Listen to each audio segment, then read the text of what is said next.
Hello, and welcome to Episode 7, The Physicality of Sherlock Holmes, Part 5, A Dual Nature. So, what we've seen on all these previous videos, assuming that I, actually get them up, is that Holmes was weird, Holmes was nervous, Holmes was twitchy, Holmes he was a mess. He was a hot mess, y'all. But we don't often see that in a lot of adaptations, and that's not a slam against other adaptations. So, taking a moment to say, please, you don't need to talk to me about other adaptations and their references to canon. I'm not here to talk about these other adaptations. I am just talking about Elementary in this. If you would like to talk about other adaptations, you are more than welcome to do this yourself. Because I frankly have probably seen the adaptations you're talking about.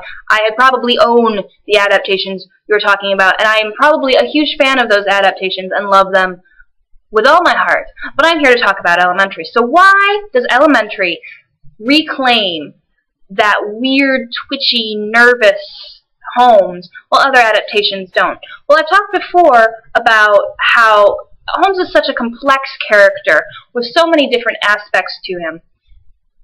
That's the Watsonian perspective. The other perspective is the Doyleist, and that he's an unevenly written character. But we're going to go with complex. He's such a complex character that you can latch onto one particular facet of Holmes and still spin a huge story off of just using that one facet, because that one facet is still pretty damn complex all by itself.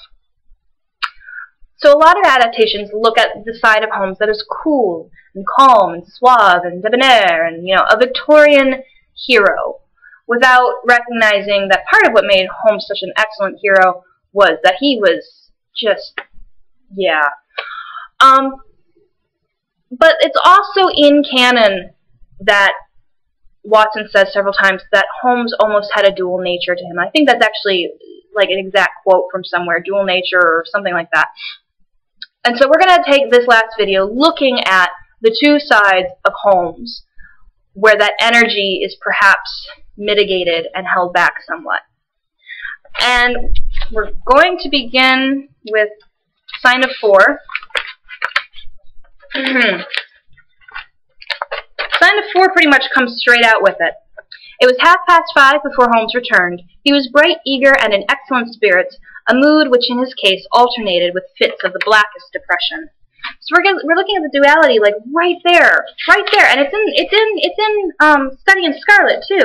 My Study in Scarlet is kind of buried at the bottom.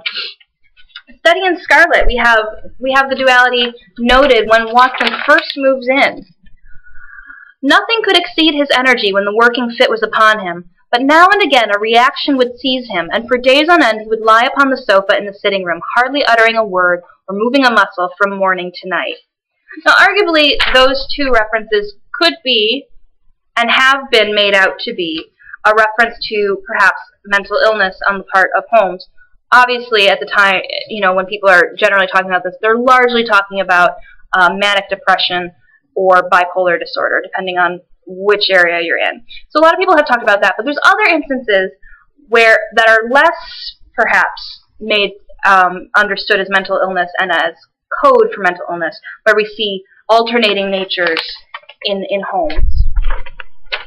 And in Scandal and Bohemia, we have perhaps that euphemistic language for mental illness, but we also get reference to his drug use.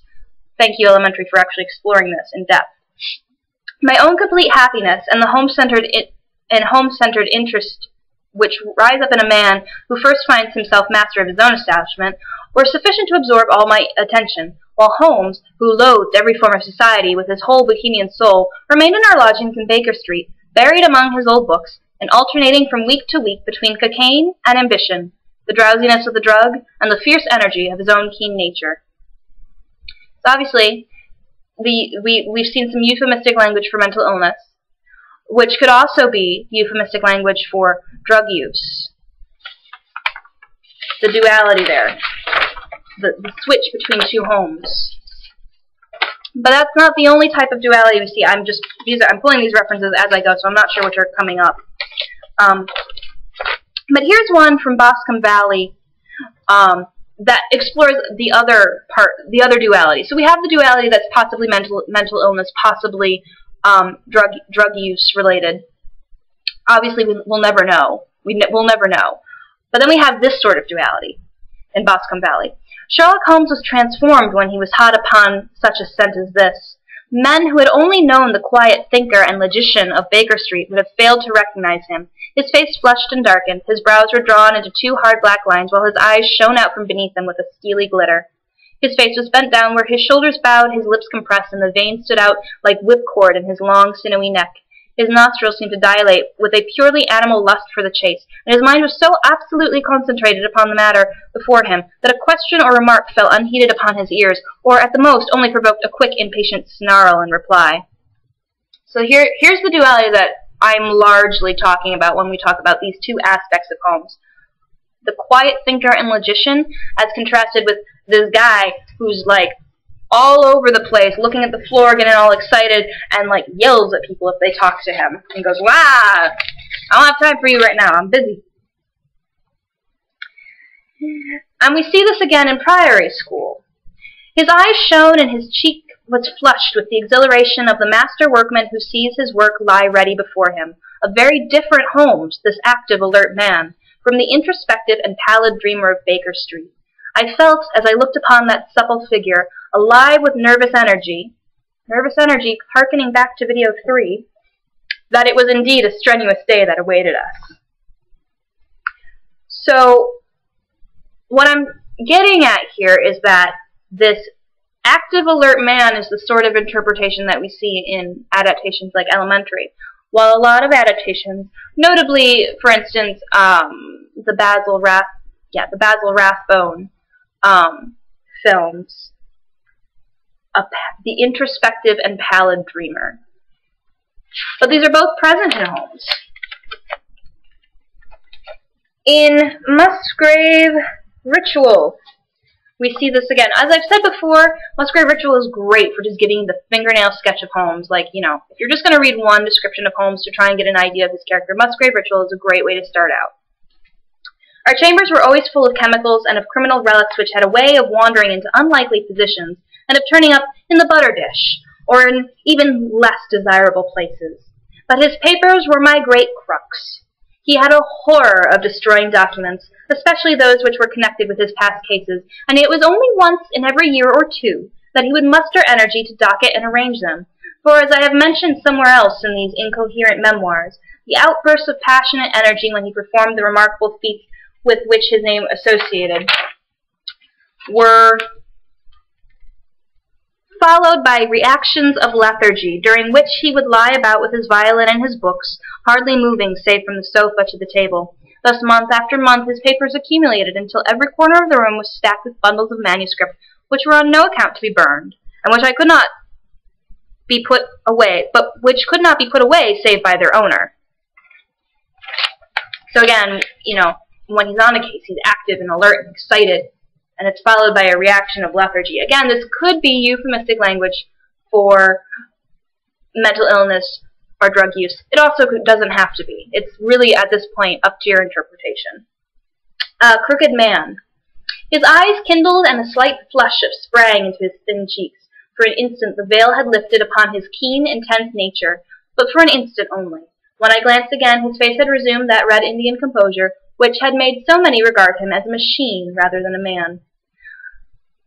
Once you take out the racist language, I think we get a really great idea, again, of Watson knowing Holmes and being able to read Holmes very well. Obviously, that excitement and control to bring it back.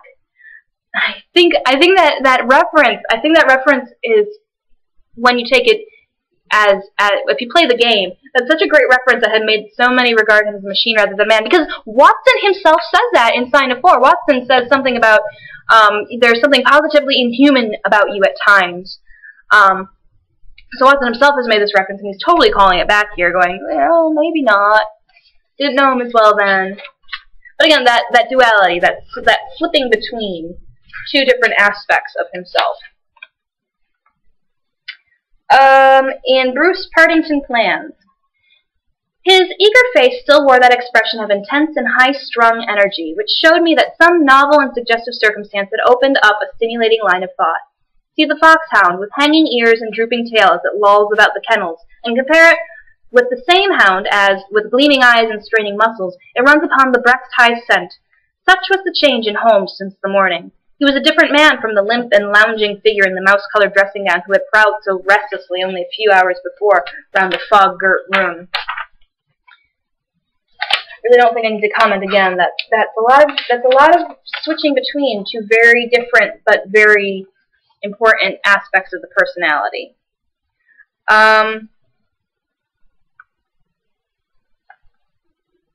Yeah, I don't actually need that reference. 3 Garadevs. Holmes had spent several days in bed, as was his habit from time to time, but he emerged that morning with a long foolscap document in his hand and a twinkle of amusement in his austere gray eyes. Spent several days in bed. We often tend to think of Holmes as someone who runs around and that doesn't sleep because that's his behavior on a case. However, when he's not on a case, he apparently tends to crash out a lot. I think that's particularly interesting in when we tie that back in with Elementary, looking at obviously his reaction at the end of episode 3, Child Predator, but then also looking at his reaction that is spelled out for us rather than shown in 113 Red Team, where Joan notes that he slept for 2 days straight in reaction to Moriarty appearing on the scene. So, go Elementary again for pulling stuff in directly. I think this is my last one. Yeah. Is it? Yeah. My last reference, when it comes to the duality of Holmes and Watson noting it, is from The Retired Colorman. Sherlock Holmes was in a melancholy and philosophic mood that morning. His alert, practical nature was subject to such reactions. Obviously, I mean, you could make any argument you want, whether his radical switches are due to mental illness, due to drug use, due to just being a contrary bastard. I mean, you could really come up with whatever you want, and you could argue whatever you want. The author is dead. You can write long, long theses on these. Many people have. I had a friend in college who wrote, had to diagnose a fictional character for one of her psychology courses, and she did Sherlock Holmes and diagnosed him with bipolar disorder. I think it's very interesting to see that in a character, that those radical switches, and I think Elementary has perhaps not done a lot of the switching, but we also haven't had a chance to do it. That's not to justify it, of course. I mean, they could do it if they wanted to. I would argue that our arc presently does not allow for it, but we have the opportunity. What I did want to say, though, is that duality and that ability to switch back and forth, I think, is what has influenced so many adaptations to go in a different direction with Holmes. An equally valid interpretation, as I've said before, but a different direction nonetheless. And I think it's exciting that we see a Holmes who is the weird, neurotic mess that he is in canon. What I find especially lovely about Elementary is that an adaptation can very easily bring in any canon they want when it comes to words, locations, things like, costumes, sets, things like that. It is very, very easy to craft a canon, graft canon in that way. It is very easy to, bring in the stories. It's very easy to, make a throwing reference to another story or canon lines. Like, Elementary does this too, mentioning Tor Bridge, mentioning various cases, bringing in particular lines. But those are the easy parts when it comes to bringing in canon. One of the reasons that this video ended up being 5 videos,